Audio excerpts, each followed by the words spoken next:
It is still the week of May the 4th. Therefore, I feel it appropriate to wear yet another Star Wars shirt I own that I did not wear in this week's midweek moment. In case you missed it, I will link it up here. But yes, this is my Chewbacca shirt. I have a lot of Star Wars gear.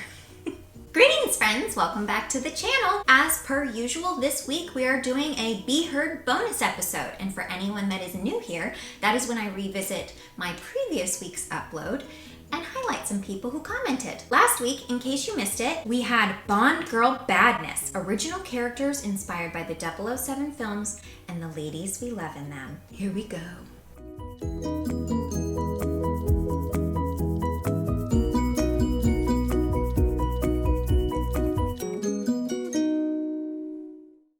Alrighty. First comment of the day goes to a Paul Charman. Paul says, yes, she could. And I assume what you mean, Paul, is you're answering the question included in my thumbnail. Could she be a Bond girl? So thank you for thinking I could be. Be amazing. Next comment comes from Ivan Flores. Oh, wow. This is really good. I love this. Now I want to see Agent Annie Killjoy versus Miss Bond Killer. Wow. That would be a face-off for sure. Maybe I'll have to make that happen sometime in the future. The next comment goes to Connor Brown. I really liked the Sunny Burns concept. That could be a really interesting take on the Bond girl. I don't recall offhand there being a Bond girl that was an artisan of sorts. I think Sunny Burns was the favorite. I got the most comments on her, probably because of the massive amount of bronzer I had on me. She had to be a little bit sunburned because she's Sunny Burns. My brother said he liked her the best because he could sort of see her in the present day Bond scenario the most. A lot of the films have taken place in warm weather locations, so for him it was a very easy fit. P.S. I grew up collecting the Bond movies, but was always really uncomfortable with a lot of the misogyny that was portrayed in them, especially the earlier films. I'm looking at you, Connery. I will mark that as a point for my mom teaching me well. I agree. There is a lot of sexism and misogyny in the early Bond girl roles, and I do realize it was 1960 whatever, but I think that we can still remain true to tradition, but modernizing these female characters. I Sing and Do Other Things says, you're a good actress. Thank you. Ted says, loved it. I love that you loved it, Ted. Thank you so much for watching. Hopefully you subscribed, and will take this opportunity to make that same ask of everyone. I do get to look at analytics and I see that like half of you that watch are not subscribed. So what's up with that? Just hit that button. It would make my day. Thanks. We Should All Care says, so creative. Love the characters and costumes.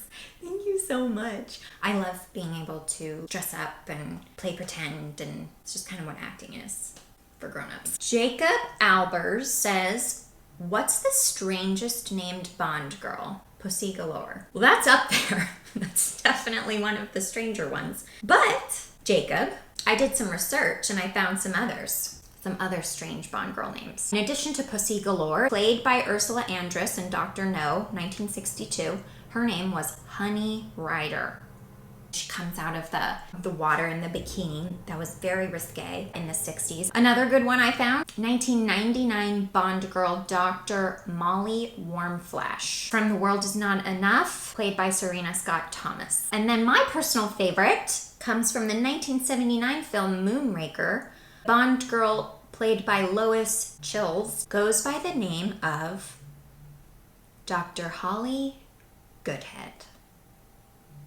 So that's pretty on the nose. Pretty weird. SCAJL, not sure how to pronounce that, said, you have moved into my top 3 Bond girls of all time. Thank you. But which one? Which one was your favorite Bond girl? Tell me. I'm so curious to know. Fun fact from my pal Davey McDowell. Loved this as per usual. Not sure if anyone else noticed, but Christmas Jones is already a Bond girl played by Denise Richards opposite Pierce Brosnan's Bond in The World Is Not Enough. I think you could have done a much better job with that fantastic English accent. It would have been 10 times more believable. Davey, I know you hail from the UK, so the fact that you think I have an effective British accent brings me so much joy. I'm just gonna take a moment to compose myself. Thank you. Sorry to rant on. Stop it. I love when you comment.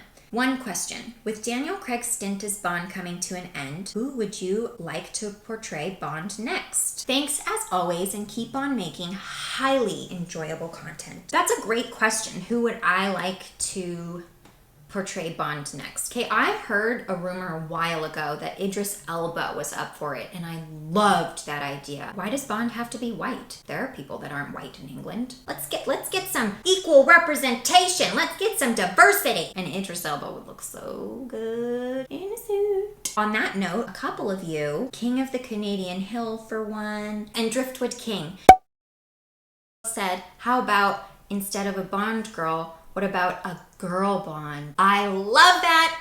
Even better. And I volunteer. I feel like I could be a convincing 007. Shaken, not stirred. I love androgynous style, taking something feminine, making it masculine, just sort of blending the two together. So being able to wear a tux, slim, tailored, gorgeous heels, bow tie. Ooh, that would be so much fun. MGM. Hi, I'm Amy. I'm not English, but with a dialect coach, I could be convincingly so. I would get to have those fun little flings with very attractive men. But I wouldn't objectify them or smack them in the bum, because that's just disrespectful. No, I wouldn't do such a thing.